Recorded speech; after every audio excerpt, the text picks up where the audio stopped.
tackling this apparently inherent toxicity within traditional masculinity, but understanding that it isn't inherent at all. I oppose tonight's motion on 3 grounds. First, that the characteristics of masculinity itself are not inherently toxic if taken on their own terms.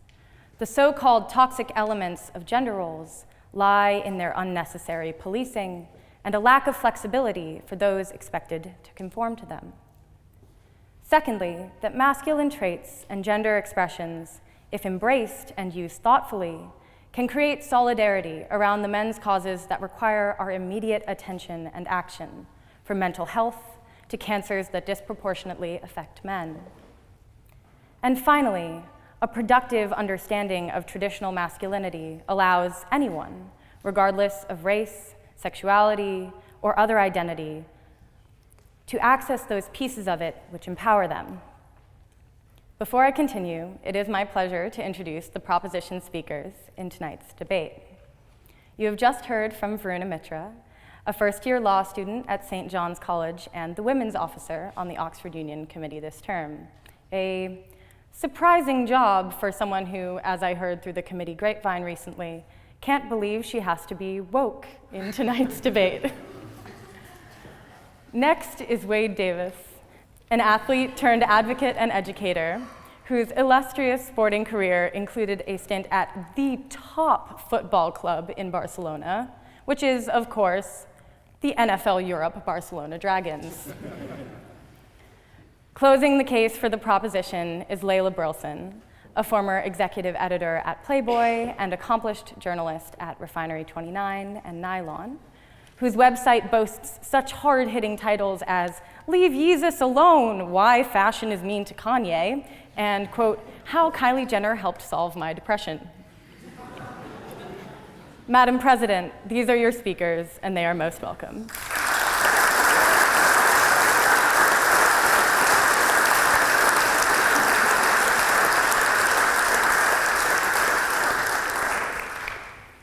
In order to decide whether to reject traditional masculinity, we first contend with how exactly we should define the concept as a set of characteristics and behaviors, and who can claim ownership of it.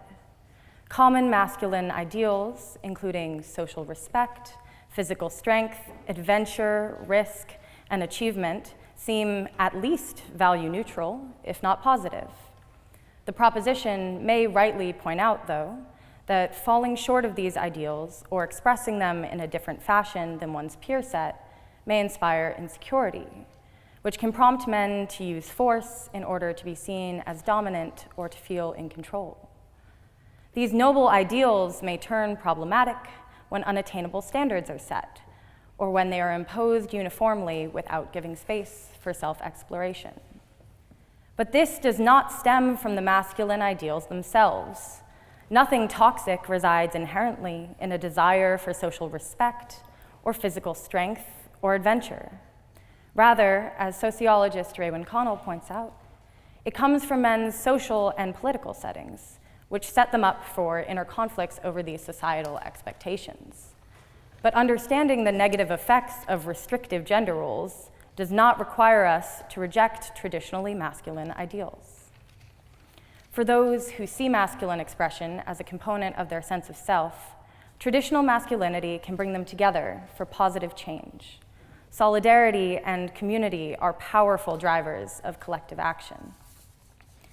Take the Movember Foundation, the world's largest men's health organization, whose brand centers on the mustache, an outward expression that is certainly an attribute regarded as characteristic of men. Their promotional materials lean heavily on traditionally masculine imagery, barbershops, boxing rings, car mechanics.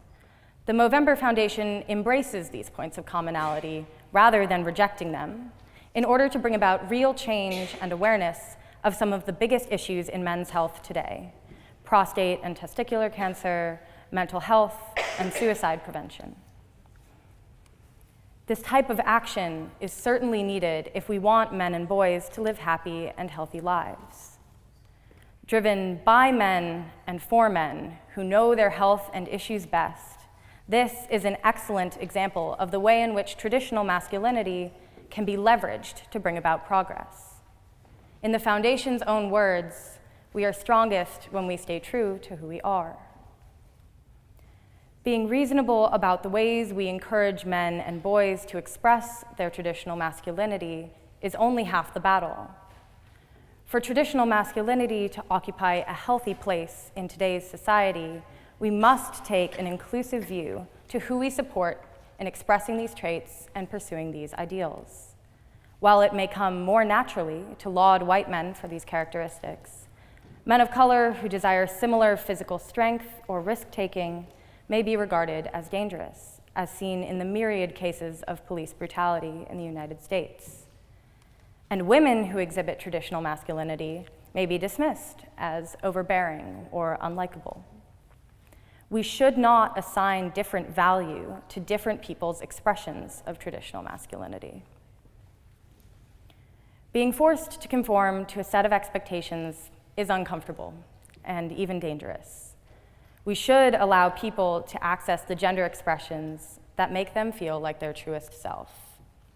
It seems misguided, then, to narrow this field of available identities and traits by rejecting those which we call traditional masculinity. If we embrace self-determination and exploration along with traditional masculinity, we give men and boys common ground to organize around issues that affect their well-being. We welcome and empower assertive, competitive people of all identities. And we see all gender expression as valid and valuable, from the most traditionally feminine to the most traditionally masculine. As you leave the chamber tonight, I urge you to join me in voting for the opposition. Thank you.